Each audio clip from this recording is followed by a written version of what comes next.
Hello, and welcome back to this series on the stages of the writing process and practical strategies of how to write through those stages. I'm so glad that you've joined me today. Well, if you watched the last video, then you got practical strategies for how to navigate the start process of writing. And now we're going to talk about what happens when you hit the obstacles. Starting to write a book is usually pretty easy. The enthusiasm for the project's pretty high. The effort that it takes to actually sit down and write is usually pretty low.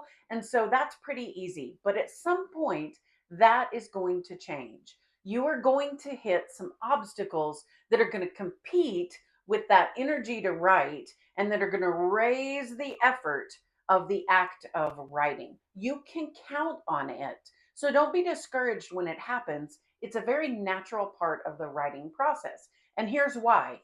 You may experience just general life challenges. I mean, we all have these disruptions to your schedule, whenever things get shaken up at work, whenever there's parts of your life that just demand a little more attention, whenever you get busy, when you're grieving, when you experience a loss, any of those kinds of things. I mean, they just happen in life. And so they're naturally going to have an impact on your writing. Sometimes the impact will be great. Sometimes the impact will be just a little speed bump as you're navigating this, but you can count on the fact that it's going to happen. It's just part of life. You may also experience some challenges that are directly related to writing.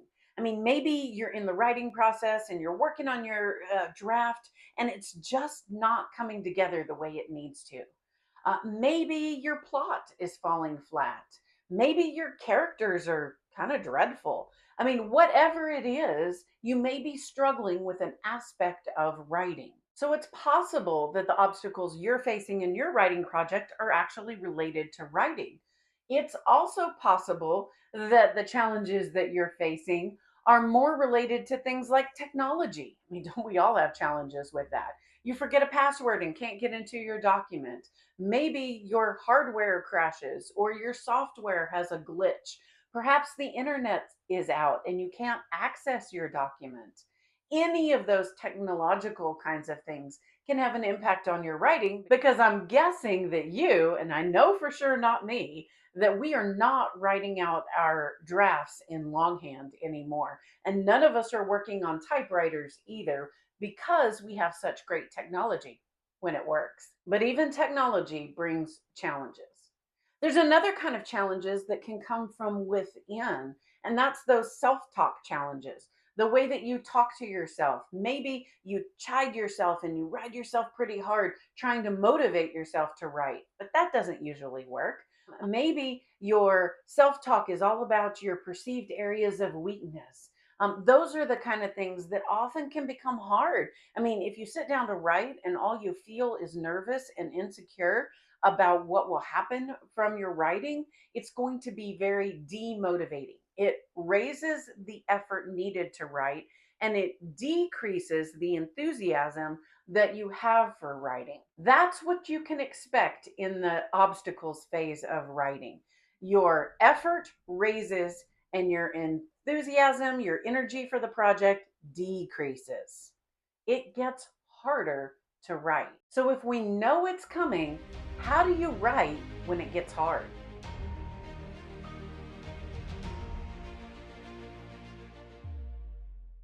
So now you know that you can expect obstacles in the writing process. It's a natural part of it. Every writer will have obstacles of some kind, but they may not all have the obstacles that you specifically are facing. Some of the obstacles that happen are just life obstacles and, they're frustrating, but they don't derail our writing. But other obstacles may be pretty devastating and have a dramatic impact on our writing. So, the first practical strategy that I have for you is when you are facing these obstacles, ask yourself if writing is still important. Now, I know that's kind of a weird question to ask on a writing channel, especially one where I'm suggesting that you write consistently. But the reality is, Sometimes the right answer is you don't write. Sometimes the correct answer is I go take care of my loved ones because they need me.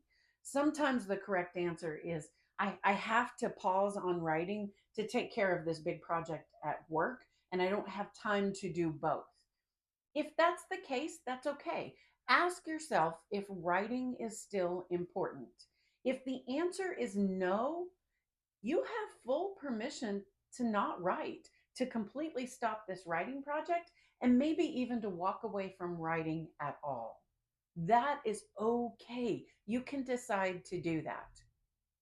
You may answer that question with writing is important, but it is not important right now. There are other critical things that I must take care of. Okay, you have permission to do that too. I am giving you permission, but I hope mostly you give that permission to yourself. That maybe for a time you don't write and you take care of the things that are more important. You can come back to writing when you answer the question that yes, writing is important. No guilt, no shame. This is a decision. It's an intentional decision that you are choosing to make. By choosing to make that decision, by having autonomy over it, it's going to feel a lot better than if you just sort of flounder and eventually drift away from writing.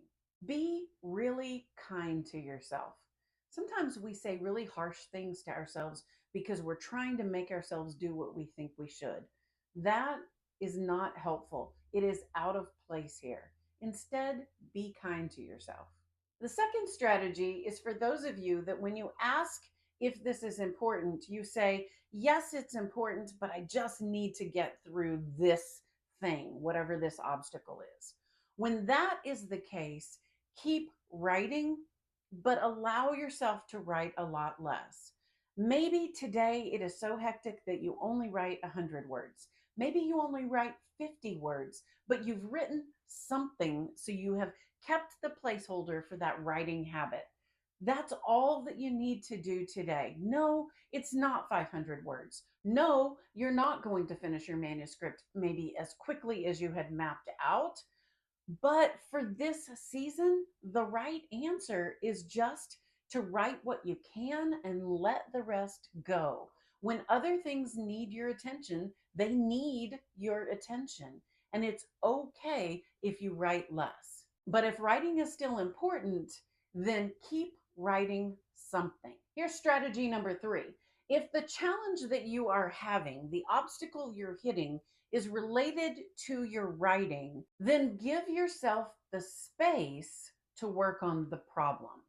Now, if you know what you're struggling with, this character just isn't working and I need to adapt it. Or I was trying to make my character do something that they wouldn't do in the story, and so it's just not working. If you actually know the problem, then get in there, but give yourself space to work on the problem instead of moving ahead in your draft.